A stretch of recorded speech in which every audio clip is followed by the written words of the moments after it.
I wanted to specifically go back to the time units and sort of the first principles in which you started to think about I now have to serve in these three roles.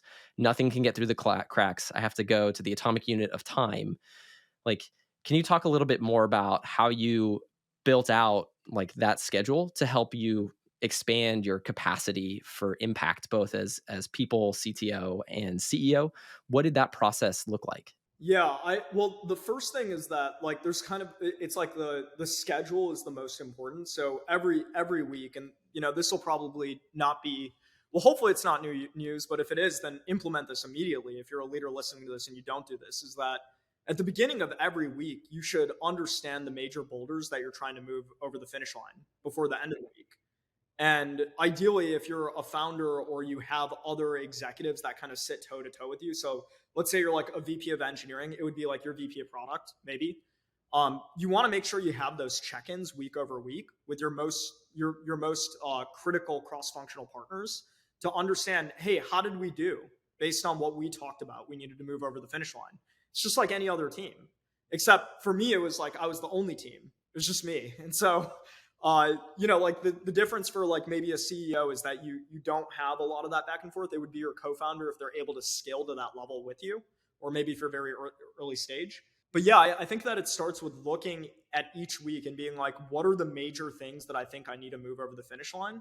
And then also understanding that other things are going to pop up that might be higher priority and higher urgency. And then like what I always do is like when things do pop up that are higher urgency or higher priority, how do I put it into a backlog to triage at the end of the day? Or if it's truly urgent, I hop into that right away until I have a sufficient enough amount of context to know when I can depart and pass it off to other people.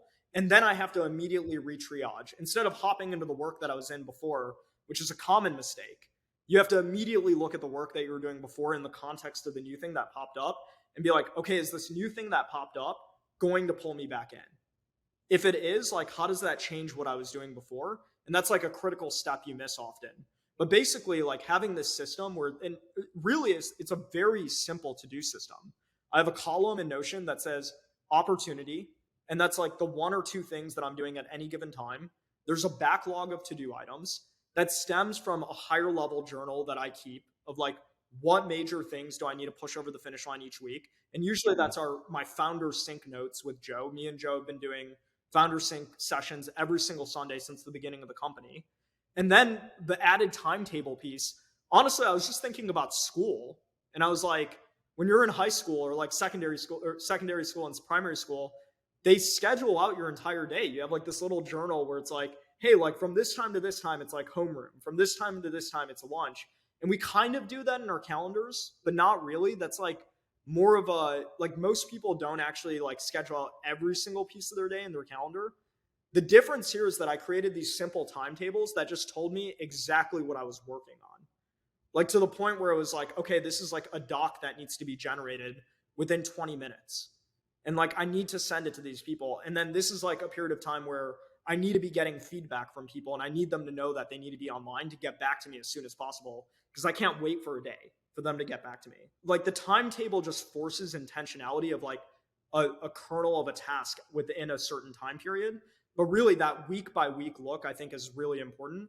And then obviously, as you scale up, you have your other systems around that are usually at the company level of like quarterly planning, monthly planning, yearly planning, stuff like that. But that should be embedded into the organization at that point versus one person.